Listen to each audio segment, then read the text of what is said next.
Marzo de 1987. Ante nuestros ojos, el vasto escenario solitario y silencioso de Santa Cruz. Una calma apenas modificada por el incesante rumor de los fríos vientos cordilleranos. Los enormes espacios del desierto patagónico y sus distantes horizontes nos daban una idea cabal de la soledad de estos parajes australes, los más deshabitados del territorio argentino, cuya población apenas alcanza el medio habitante por kilómetro cuadrado. En sus suelos de arena, piedra, basalto y sal, crece una vegetación arbustiva pobre y de poca altura, para protegerse del viento. Como adaptación a la acción disecante y a las condiciones ambientales, esta vegetación xerófila desarrolla hojas pequeñas y muy duras, y en algunas especies desaparece para transformarse en espinas, que son hojas modificadas. En general, la estepa arbustiva es uniforme y caracteriza a la meseta patagónica, donde resulta de utilidad el neneo como principal forraje del ganado ovino. En los sitios más abrigados, los arbustos alcanzan mayor altura y sus tallos son más flexibles. Junto al quilambay crecen el calafate y el molle, que desarrolla pequeños frutos rojizos. Los rincones más alejados del desierto aún alojan al choique o ñandú patagónico, de menor talla que los que habitan las pampas centrales, pero igualmente veloces cuando se trata de alejarse de nuestra presencia. Este es el guanaco, un camélido propio del extremo sudamericano que encuentra en la Patagonia su hábitat natural. Las poblaciones de ovejas de la Patagonia en la antigüedad superpoblaban las estepas, pero actualmente los establecimientos de crianza apenas abastecen un mínimo mercado interno. Las vastas estancias patagónicas han sido esencialmente ganaderas, y los ralos pastos de las extensas planicies soportaban grandes cantidades de cabezas por kilómetro cuadrado. Este exceso de ganado originó un desequilibrado sobrepastoreo que ocasionó la irreversible lesión del suelo en amplios sectores de la Patagonia. Actualmente la actividad de cría en muchas estancias se redujo notablemente.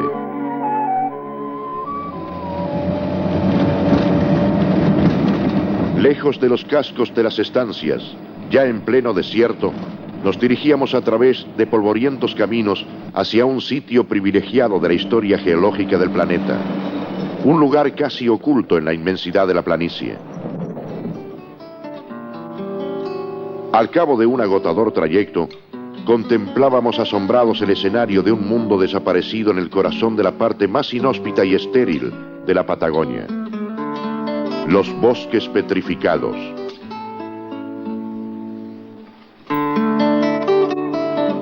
Allí, desde hace miles de años, la vida se ha mineralizado hasta sus mayores extremos, y las formas y dimensiones gigantescas de estas coníferas de otra época aún perdura en la piedra.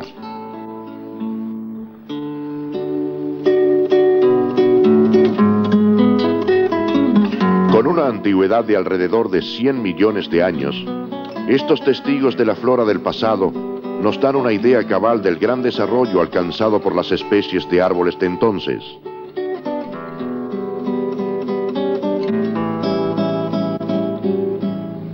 Asimismo, su presencia en medio del desierto árido confirma la transformación profunda que sufrieron estas regiones desde hace milenios.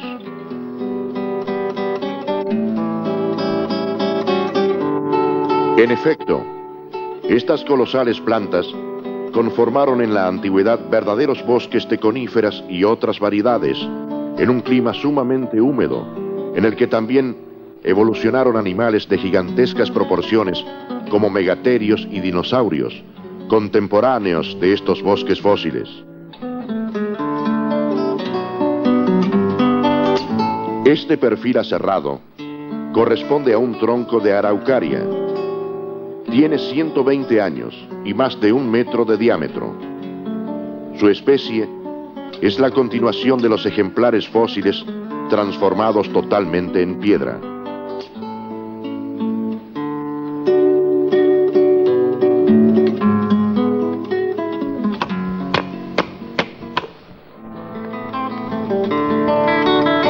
Estos yacimientos de madera petrificada constituyen los mayores del mundo en su género y los que contienen árboles de mayor longitud y diámetro.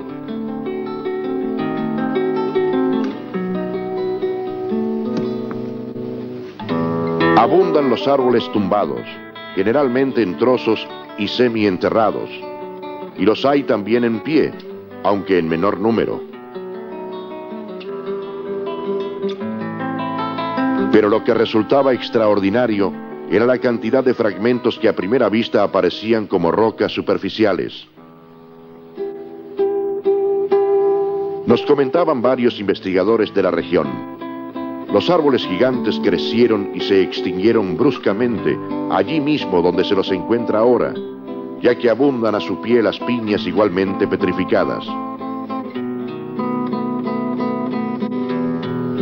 La petrificación en una estructura orgánica es el reemplazo del carbono de sus moléculas por minerales de sílice.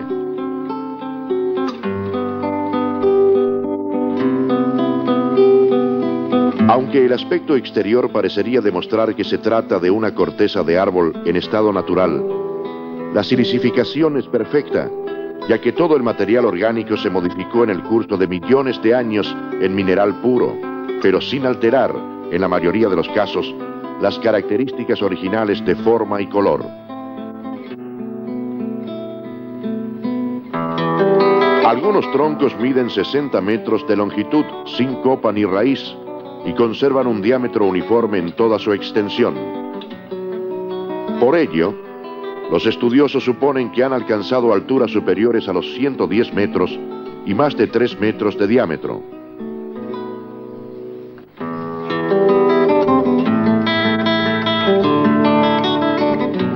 Curiosamente advertíamos que algunos lugares ofrecen el aspecto de un antiguo aserradero, donde los árboles fueron talados y tronchados en trozos irregulares y depositados sobre un colchón de astillas dispersas por todas partes.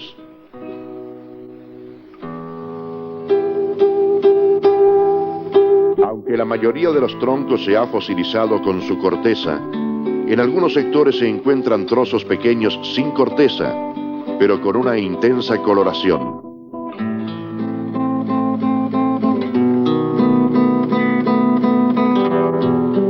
Muchos trozos presentan incrustaciones de pequeños cristales de roca cuarcítica. A lo largo de milenios, la transformación también se llevó a cabo con minerales de sílice de propiedades semipreciosas, como calcedonia y pedernal.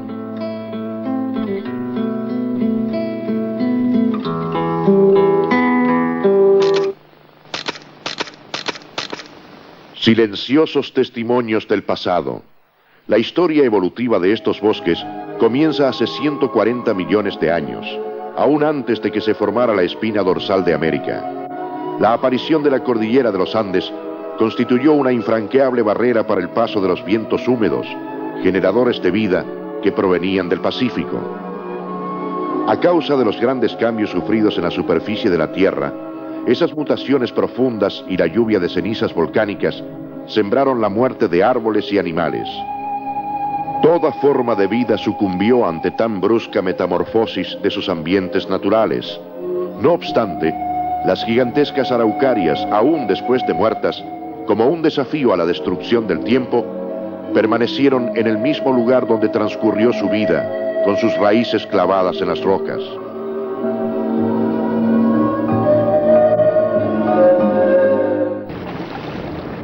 El viento helado agitaba las aguas y sacudía la pequeña embarcación de los pescadores del lago Cardiel.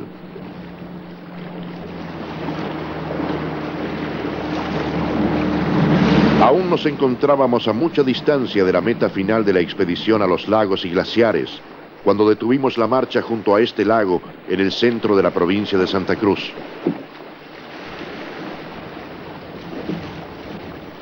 Como un desafío cotidiano, soportando las duras condiciones climáticas, los pequeños grupos de pescadores desarrollan una actividad incesante que solo se interrumpe cuando los violentos temporales azotan la zona y tornan peligrosas las profundas aguas del lago. Pero en tanto las condiciones ambientales no provoquen riesgos, la tarea de la pesca continúa sin interrupción, excepto en periodos de veda.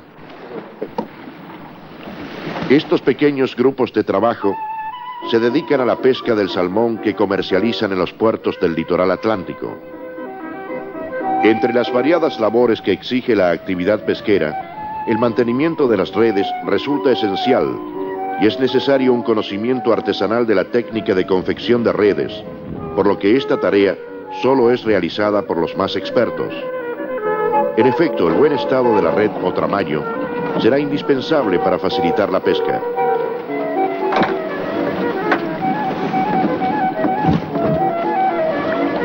En la organización del grupo están bien delimitados los trabajos de manera que todo funciona como una maquinaria en movimiento, donde cada operario debe llevar el ritmo de su compañero para que no se interrumpa el circuito de producción.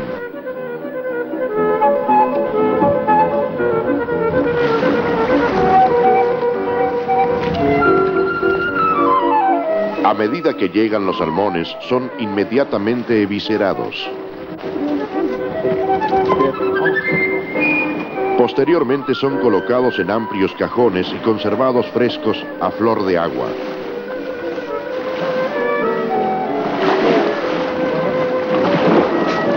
Las cajas son cuidadosamente cubiertas para preservarlas del ataque voraz de cormoranes y gaviotas. Aquí permanecerán hasta el final de la jornada, en que serán trasladadas a las ciudades para su consumo. Este espejo lacustre constituye una reserva valiosa en riqueza ictícola, ya que aloja una gran población de salmones, cuyo origen, según los lugareños, se debió a una emergencia sufrida por un avión en las proximidades, lo que obligó al piloto a arrojar al lago su cargamento de alevinos de salmón. Acompañados por el ingeniero Mario Bertone, investigador del Instituto Nacional del Hielo Continental Patagónico, tuvimos nuestro primer contacto con los eternos hielos australes. Inmóviles y colosales en apariencia, estas moles, sin embargo, se mueven, ya que descienden lentamente desde las altas cumbres, donde se origina la masa de hielo propiamente dicha. Este es el glaciar Moreno, que posee una velocidad media de 800 metros por año. Desciende a las heladas aguas del lago argentino. Existen numerosos glaciares de diferentes características en esta región.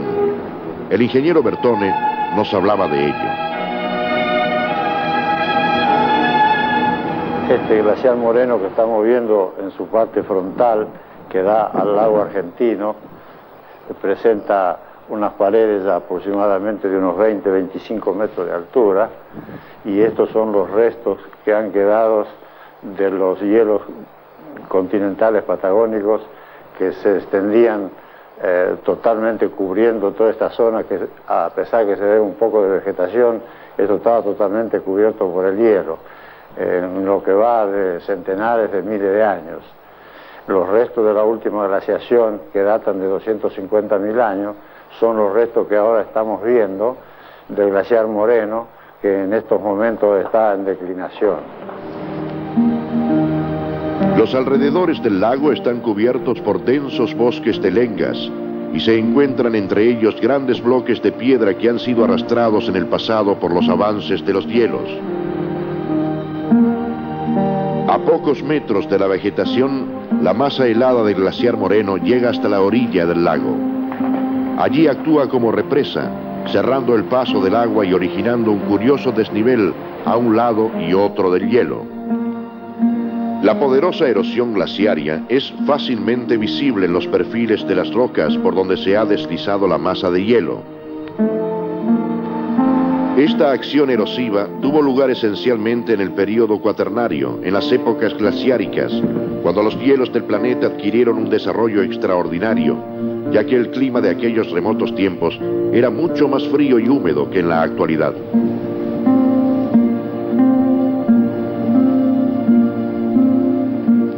La glaciación patagónica tiene otras similares en todas partes del mundo, empezando por el norte del Canadá, la glaciación del Kenia, después también pasando al otro extremo del Spilberg, en la parte norte del planeta, en la parte de Rusia, de Nueva Zembla y de Islandia, que es la que le sigue al hielo continental patagónico, por cuanto el hielo continental patagónico tiene la mayor superficie, que está aproximadamente con la superficie misma dicha de la meseta patagónica y las zonas periglaciares, aproximadamente está sobre los 35.000 kilómetros cuadrados, en tanto la parte sur como la parte norte del hielo continental. Esta zona presenta las características que vierten sus glaciares, sus lenguas glaciarias, ya sea de parte de Chile hasta los canales del Pacífico y a los grandes lagos nuestros, sea el lago Argentino, con una cantidad de glaciares, también en el lago Viedma y algunos también en el lago San Martín.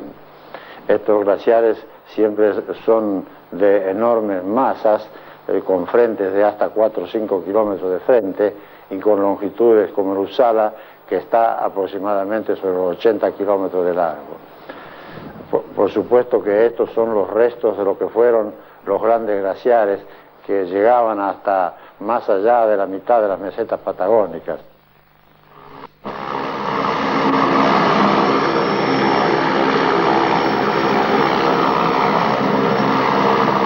Con la finalidad de observar los hielos continentales desde diferentes puntos, preparamos el equipo de filmación para realizar tomas aéreas, utilizando un Pilatus Porter de Gendarmería Nacional, un avión apto para operar en estas latitudes.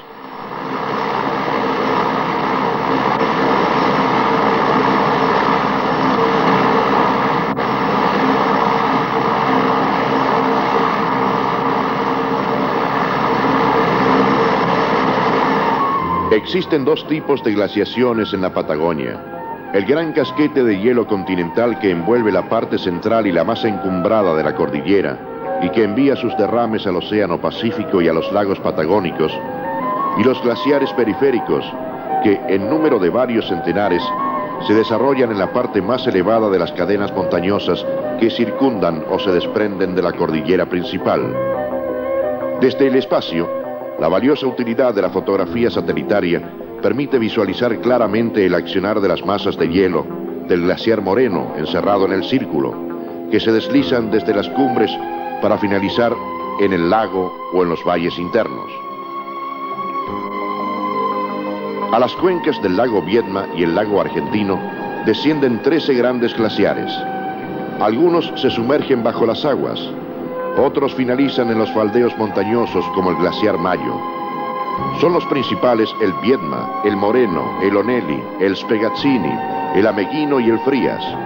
De ellos se destaca el Uppsala, el mayor de todos y uno de los puntos previstos en nuestro recorrido. Las elevadas barrancas con sus torres de hielo alcanzan alturas variadas entre 40 y 80 metros. A medida que el glaciar avanza, arrastra una gran cantidad de sedimentos provenientes de las laderas y valles por donde desciende. La formación de un glaciar se debe a la gran acumulación de nieve a gran altura, que no se fusiona por aumento de temperatura y en consecuencia se transforma paulatinamente en neviza, geloide y finalmente en hielo de glaciar. Pero más allá de este proceso de transformación, la naturaleza creó las condiciones de un escenario único, casi un paraíso de cristal al pie del macizo de los Andes.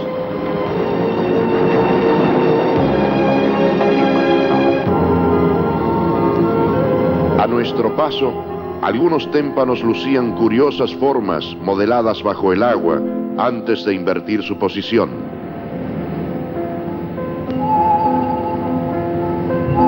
Poco tiempo más tarde notamos la presencia de numerosos témpanos de menores dimensiones, lo que evidenciaba la proximidad del glaciar.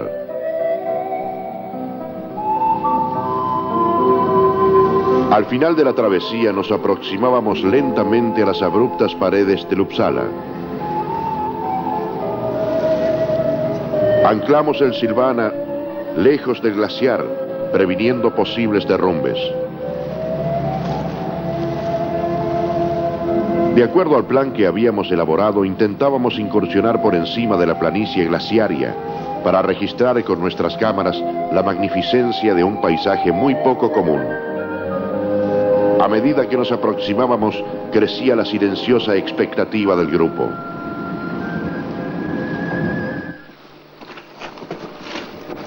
En poco tiempo iniciamos el ascenso a los cerros laterales, que forman el corredor por donde se desliza el glaciar.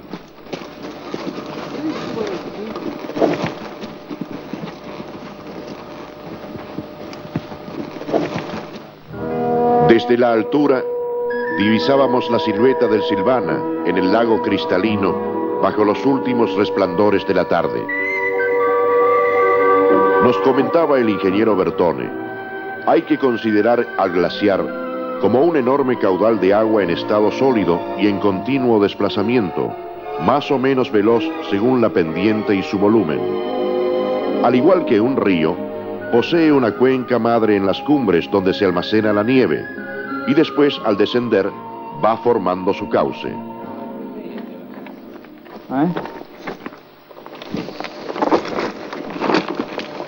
Realizamos el descenso por una morena lateral. Las morenas están formadas por los sedimentos aluvionales arrastrados a lo largo del recorrido del hielo. Para desplazarnos sobre este hielo, era esencial el uso de grampones especiales.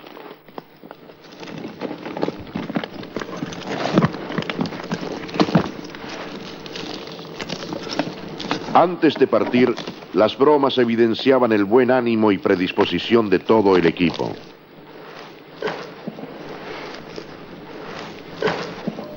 Finalmente iniciamos la incursión a las ondulantes planicies heladas del Uppsala. Sin duda, una experiencia sin par, un privilegio más allá de los riesgos propios de la expedición. Frente a nuestros ojos, un desierto interminable de hielo y nieve, un escenario muy pocas veces visitado por el hombre. La parte superior del glaciar tiene 20 kilómetros y disminuye a 2 en el tramo inferior. El cauce principal está alimentado por varios glaciares afluentes, pero es tal la potencia de su marcha que en estos cauces secundarios no produce ninguna alteración en su curso. El invisible pero continuo movimiento y el estado físico del hielo hace que la masa se fracture en rajaduras internas y superficiales que se cruzan entre sí, formando los llamados séracs, vocablo proveniente de la región de Saboya, que se usa para definir a la leche cuajada. Sobre el origen glaciario, uno de los investigadores de la expedición nos refería sus impresiones. La antigüedad de este hielo podríamos calcularla aproximadamente multiplicando la velocidad anual que tiene por la distancia o el largo del glaciar. Puede tener 400, 300, 500 años, especialmente en esta zona del glaciar Uppsala que estamos sobre la margen oeste y que pertenece a la gran masa de hielos que internacionalmente se conocen como hielos continentales o hielos patagónicos. Su superficie, hay algunos registros que marcan de 14.300 a 22.000 kilómetros cuadrados.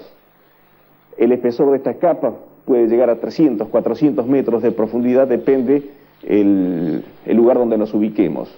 Cada glaciar tiene sus características muy particulares, depende de la zona en que estemos ubicados.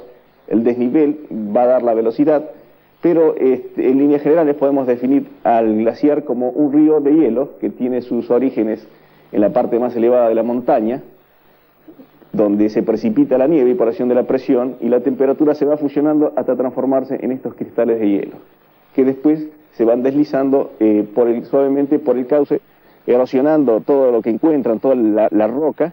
De ahí es el color que podemos apreciar en los lagos de origen glaciario, ese color lechoso.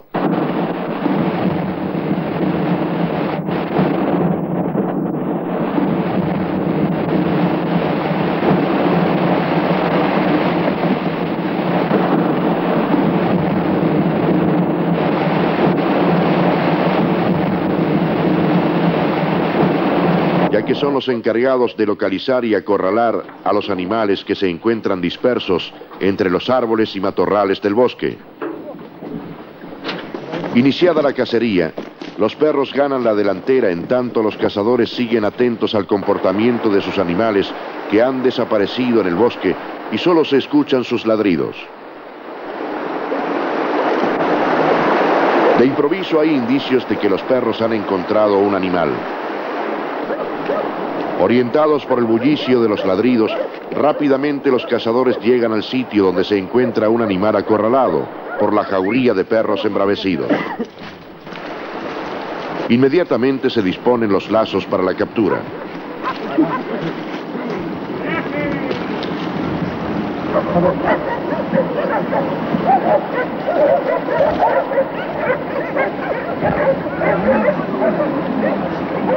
Adaptados a las frías condiciones ambientales, muchas veces los vacunos se lanzan a las heladas aguas para escapar de sus captores y allí permanecen durante horas. No obstante, en este caso la captura se llevó a cabo sin riesgo alguno.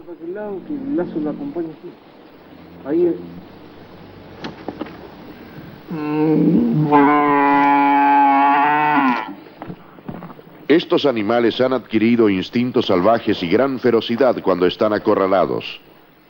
Su presencia resulta insólita en estas lejanas latitudes y se debe a que hacia principios de siglo varias estancias fueron abandonadas al crearse la reserva del Parque Nacional Los Glaciares. El ganado vacuno que poseían quedó así en libertad y a través de los años se multiplicó, produciendo generaciones de vacunos en total estado salvaje. En la tarde, preparamos el equipo y el bote neumático para continuar la recorrida a través de la laguna Onelli, cercana a la bahía del mismo nombre. En esas circunstancias ocurrió un hecho inesperado y muy curioso. A los pocos minutos de nuestro trayecto, entre los témpanos del lago, advertimos con inusitado asombro que un becerro de considerable tamaño había quedado aislado sobre uno de los bordes de un pequeño bloque de hielo. Sin duda atemorizado, no se atrevía a saltar nuevamente al agua, de manera que corría el riesgo de morir de hambre y frío sobre el témpano. Afortunadamente, alertado por nuestra presencia, decidió lanzarse al agua para iniciar una rápida fuga por entre los pequeños trozos de hielo hacia la orilla.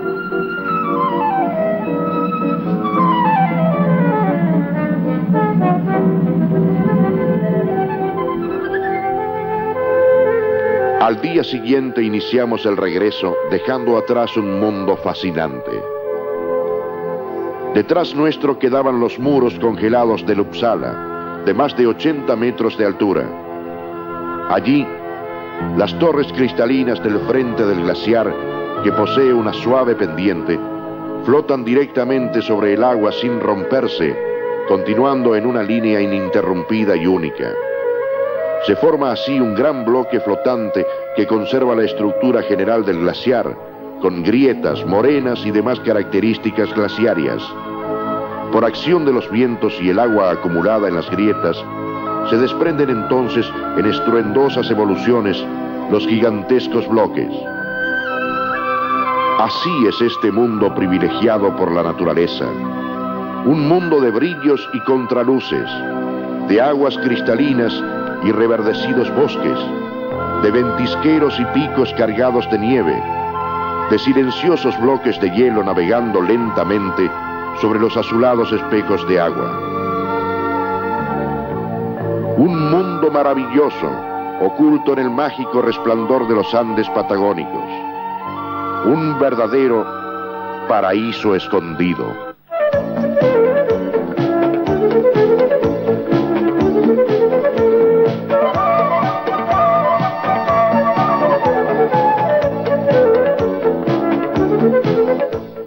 Quédese en el 13 para ver El mundo del espectáculo.